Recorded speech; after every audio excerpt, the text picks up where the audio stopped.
from Southern Maryland's weather leader. This is a JB Weather Alert.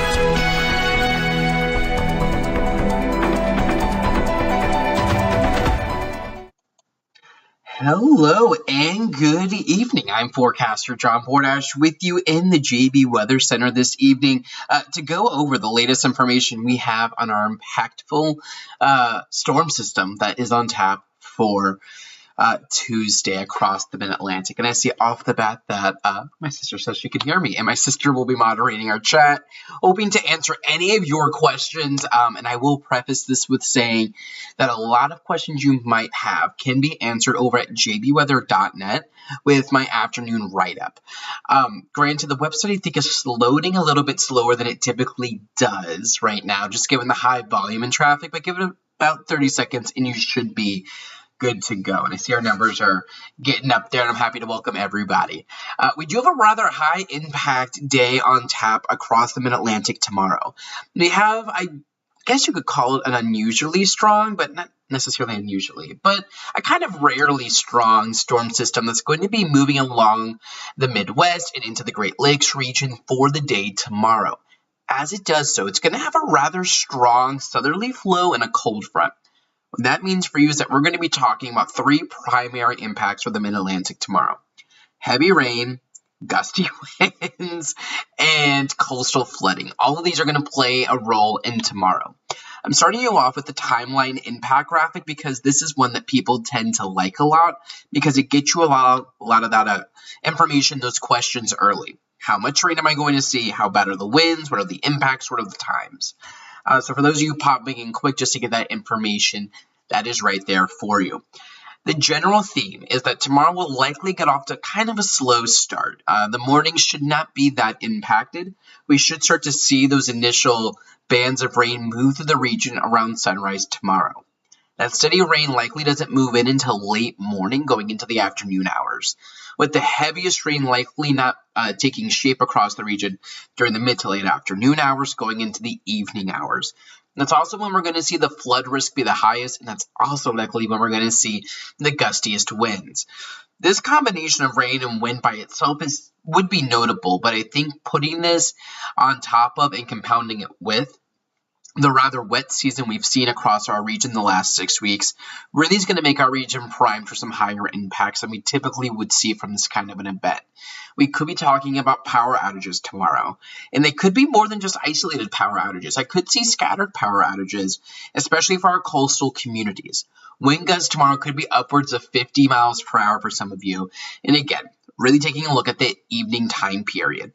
So I would expect travel delays. I would expect impact on the evening commute. And I believe this is why some school districts have gone ahead and closed early for tomorrow. I believe Anne Arundel County Schools has announced they are closing 2 hours early.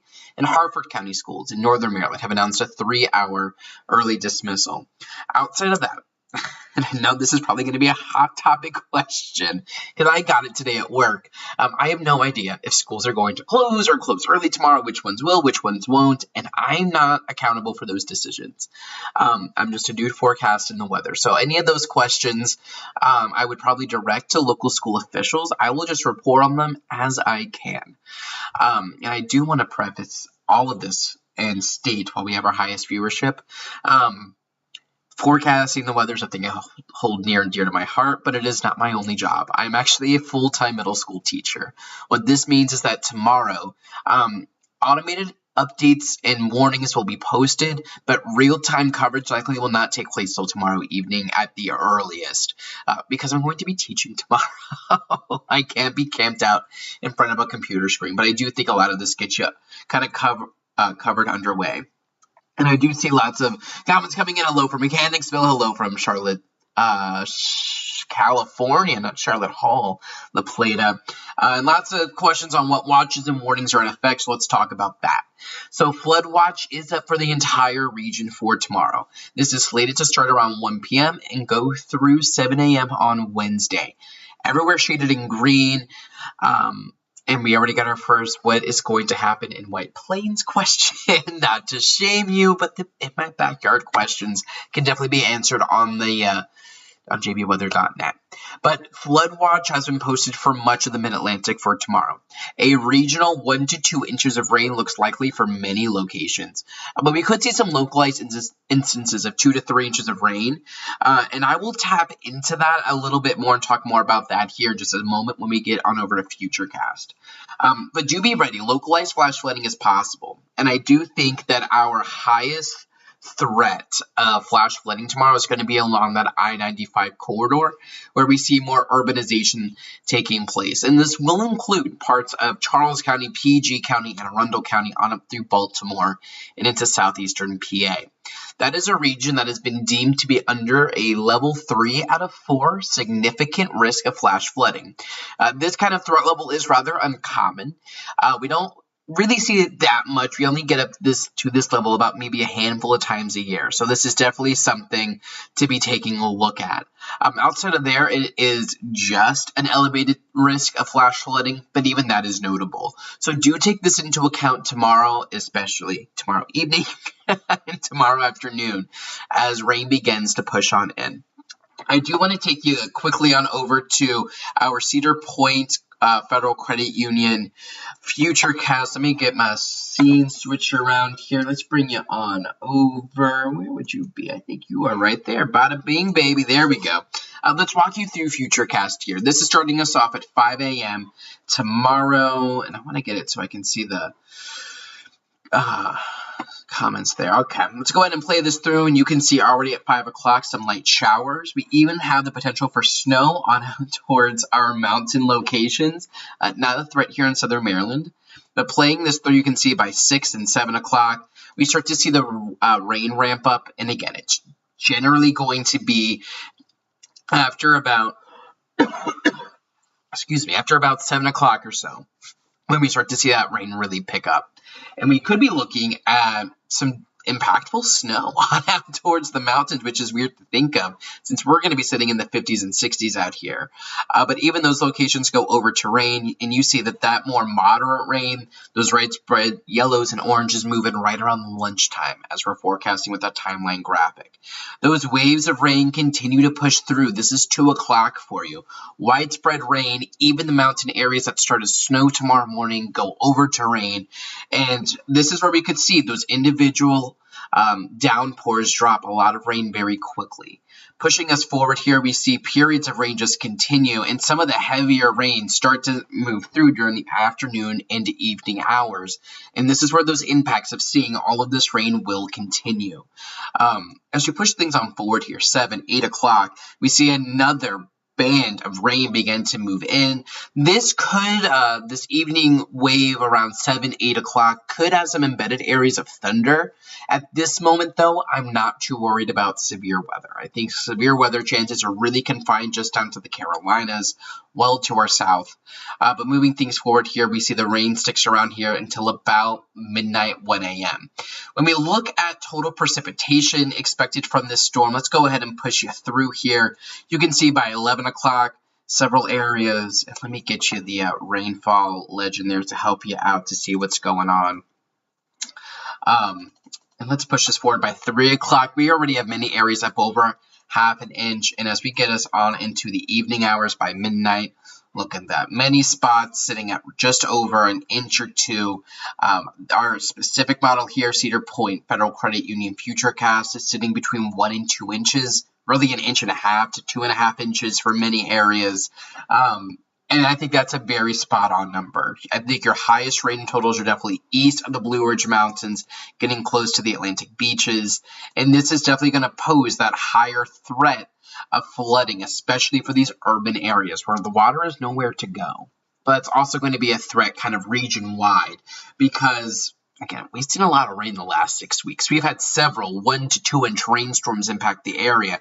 This is yet another one that, yes, with cold enough temperatures, would have been a big blizzard had we seen the right storm track, but nevertheless, we're seeing heavy rain this time. Let's go ahead and move you back on over. Let's talk about those winds. I've seen a couple of comments about seen a couple comments here about the winds. This is what we're looking at. High wind warning in effect for Calvert and St. Mary's counties, as well as the lower eastern shore. This is where we expect winds to be the most impactful for tomorrow. This takes effect at noon tomorrow, going through 2 a.m. on Wednesday. Again, the time I'm really going to hone in here for you is probably between about 3 o'clock in the afternoon tomorrow through about midnight. That is when I think our winds out of the southeast are the strongest, and they're really going to be impactful for our immediate coastline locations. I'm thinking from about North Beach on down through Dares Beach, getting down towards Cove Point, Drum Point, Solomons, on over towards Pax River, heading on down towards Scotland and Ridge, and back up through about Piney Point.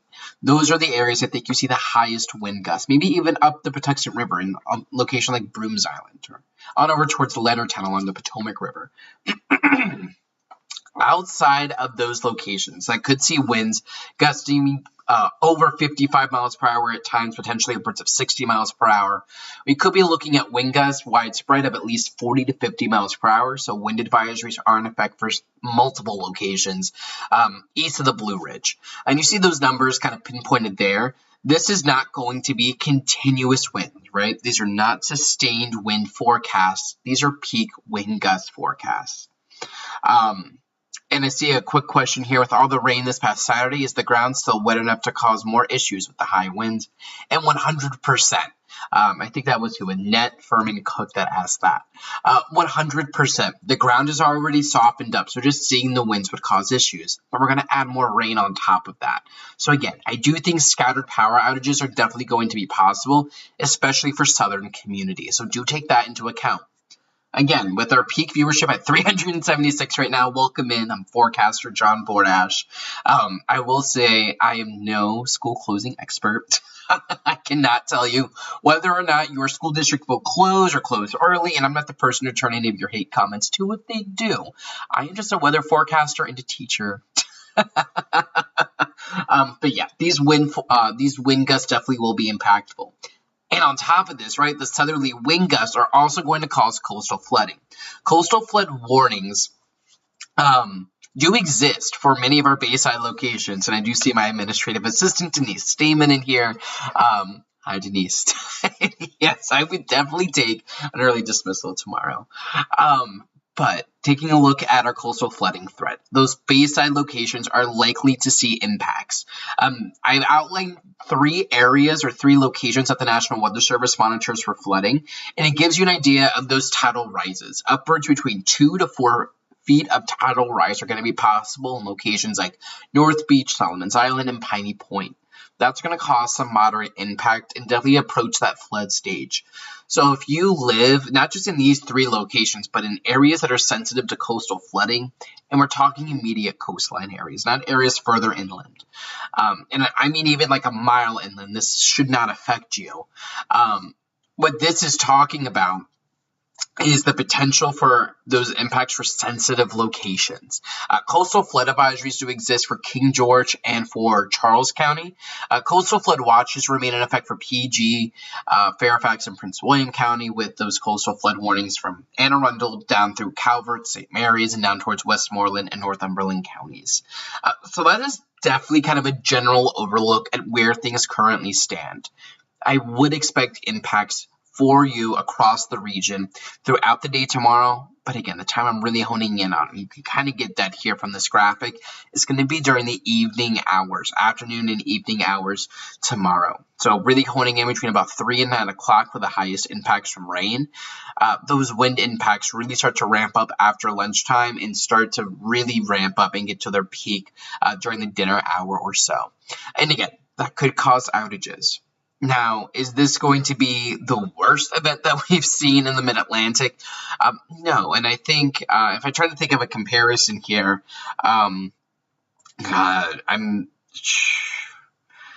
if we think back, I think it was, 2020 or 2021 when we saw the remnants of Hurricane Ida?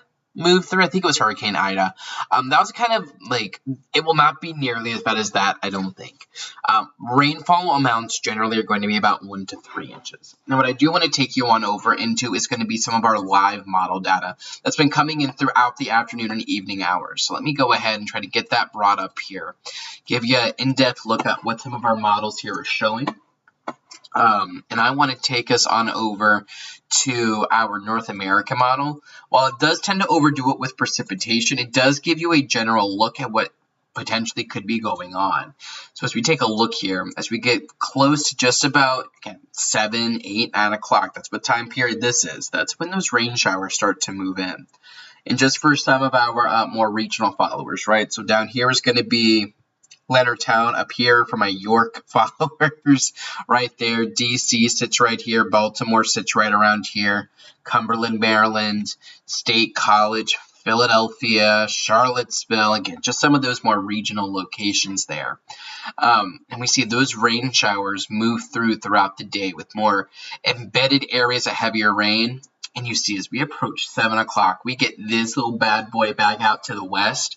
That what wants to be a line of heavier rain starts to push on through.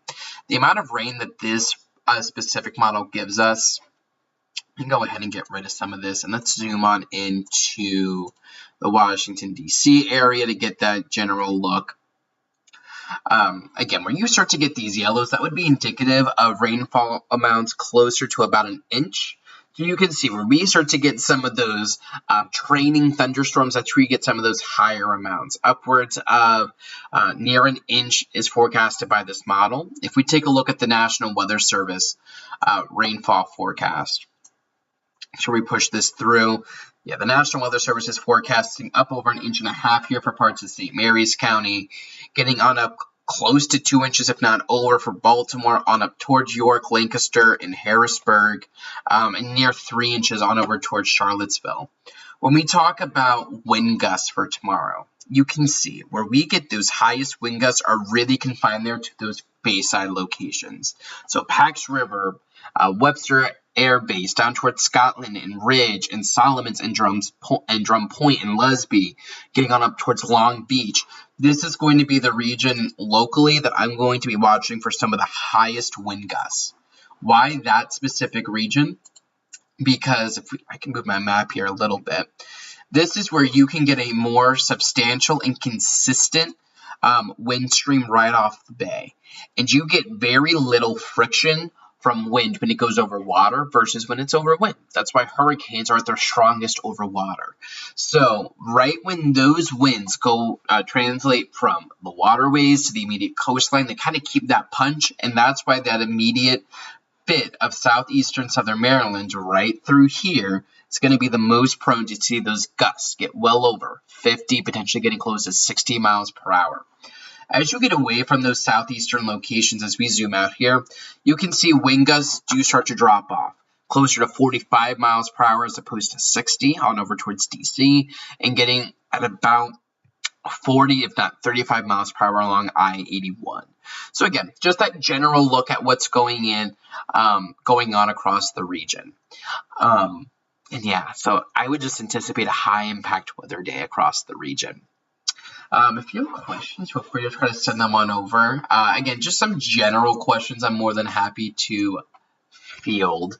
I think my sister's been doing a good job at trying to answer some of those questions as well. Thank you, Cassidy. Yeah, that's kind of what's going on. Let's see, James, you said Long Beach is the area, you said Long Beach. Is that the top of that area? Calvert Beach, I assume, is in the same boat. So, James, when we talk Long Beach, Calvert Beach, you know as well as anyone else, they are one and the same in the grand scheme. They are like, yes, the forecast would definitely be the same.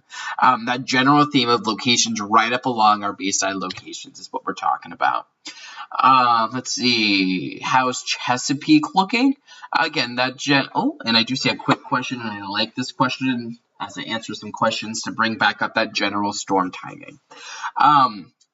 Chesapeake, I assume this is talking Chesapeake Beach. So again, we're talking in general 1 to 2 inches with those wind gusts upwards, potentially getting close to 50 miles per hour.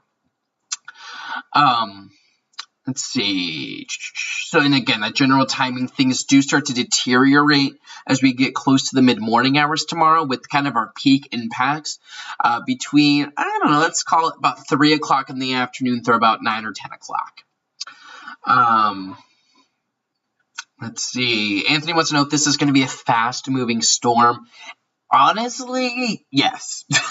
Like, this is going to move in tomorrow mid-morning and should be out by Wednesday morning. So this should not bring prolonged impacts. Granted, rain is going to be possible much of the day. So I guess in that aspect, it's kind of slow-moving. But in the grand scheme of things, not that slow. Let's see. Sandy wants to know, thanks so much, wondering if there's the potential for the bridge at Solomon's to close during the worst of it. I could definitely see wind restrictions being placed on places like the Harry Nice Bridge, the Thomas Johnson Bridge, the Bay Bridge, some of those higher bridges that are routinely, especially the Harry Nice and the Bay Bridge. I could definitely see wind restrictions being put into place, but also for that Solomon's Bridge. Any insight onto the court system? Not particularly, no. Again, I just don't know much about it, how the court systems choose to close. I barely have a handle on how schools want to close, honestly. For the 10 years I've been doing school odds, it definitely is not like, if it was snow, it's a little bit easier to call, but wind and rain is kind of difficult. So bus stop should be good in the morning, but yeah, so I like that analogy. In the morning, we should be seeing, again, maybe some drizzle out there, maybe some showers, definitely some gusty winds up to 20, 25 miles per hour, but nothing that's too crazy.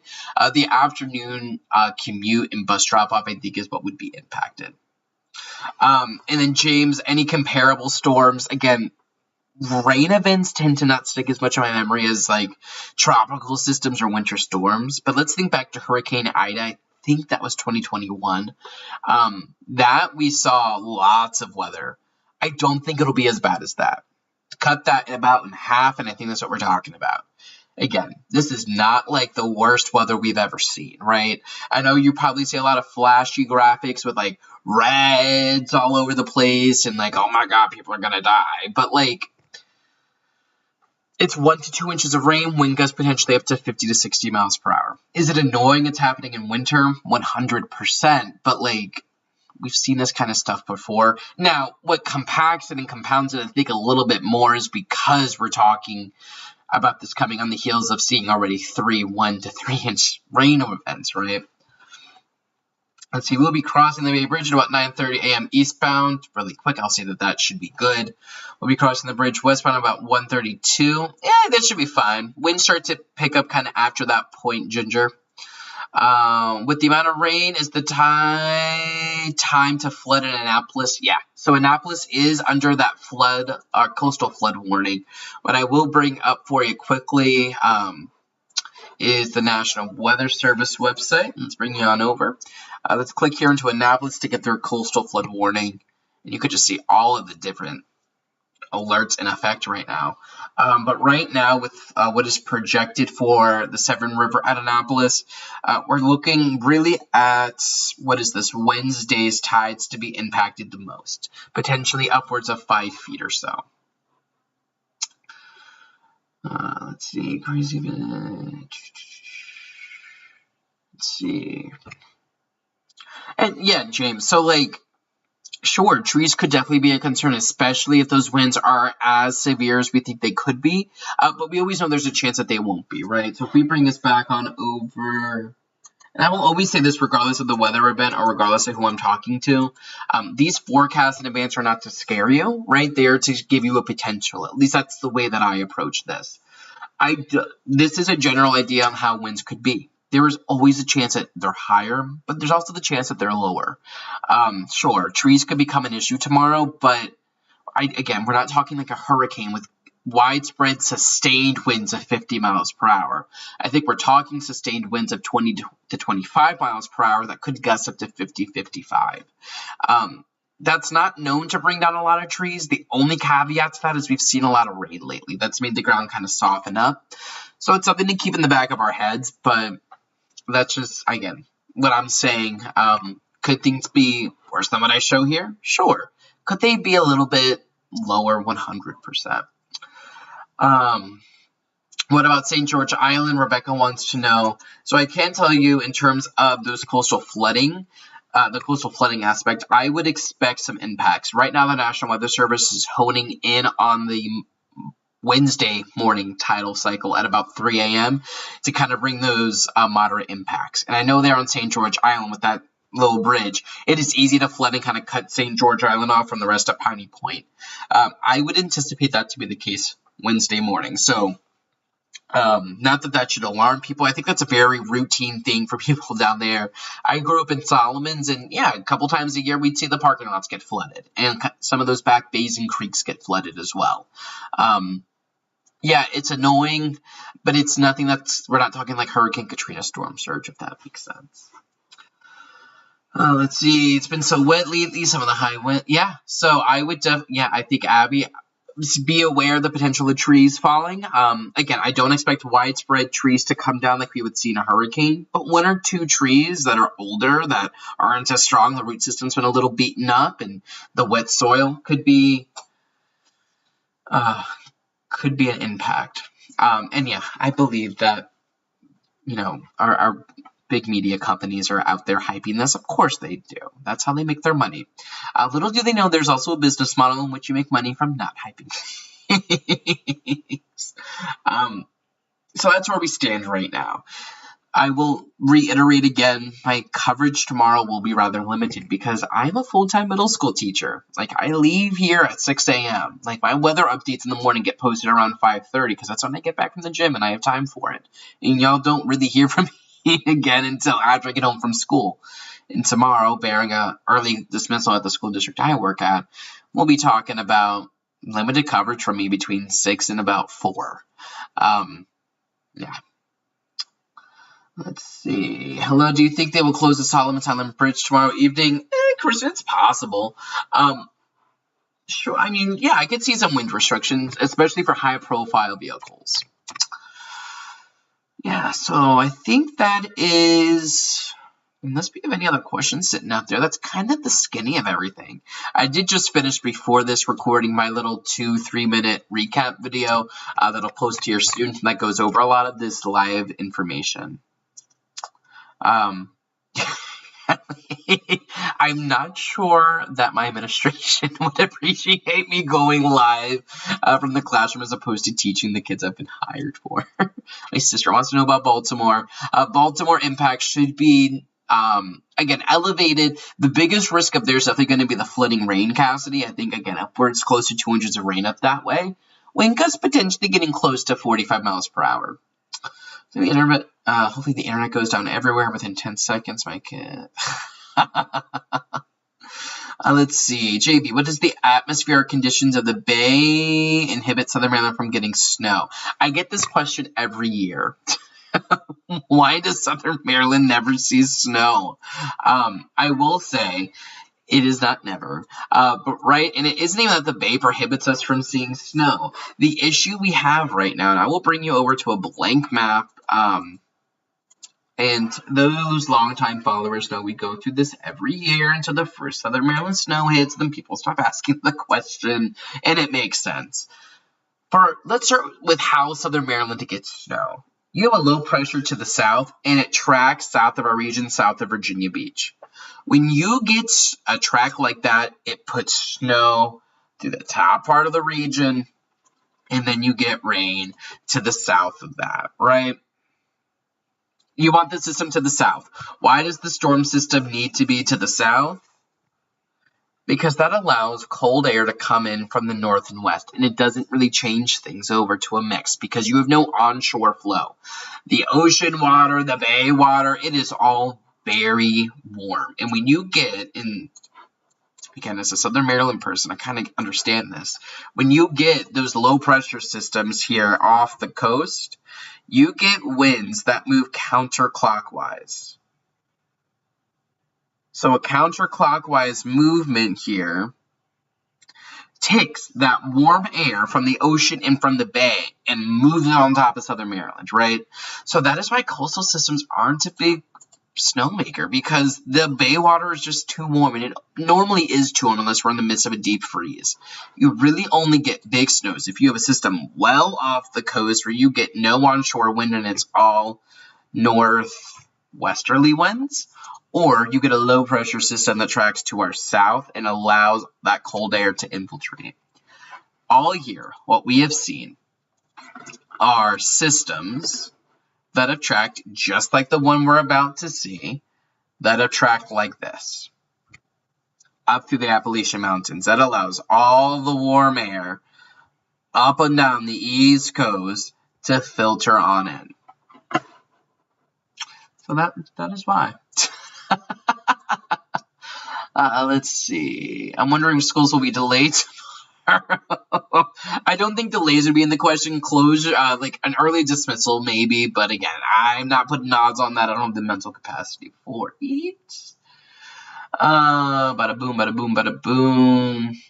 Could there be a chance of flooding? 100%. Let me bring you back on over to graphics. Flood watch, again, in effect tomorrow from 1 p.m. to 7 a.m. Wednesday. Amber, I can appreciate that comment as a long-time Avatar viewer, and you know I love a good arrow. To all my fellow weather nerds, hobbyists.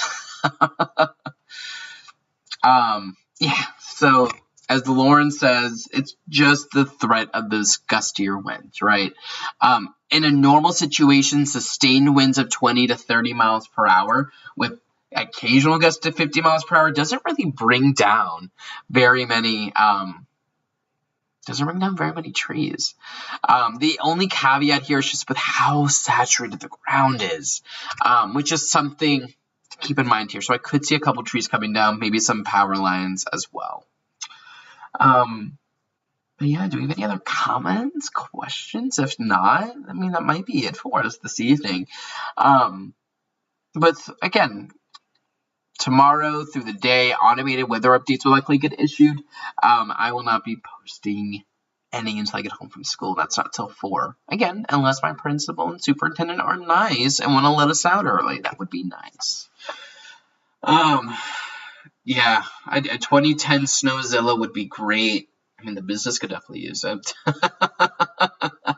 Jose is saying Culpeper County schools are closed for tomorrow, and Anne Arundel are getting out 2 hours early. I think Harford County is closing 3 hours early tomorrow,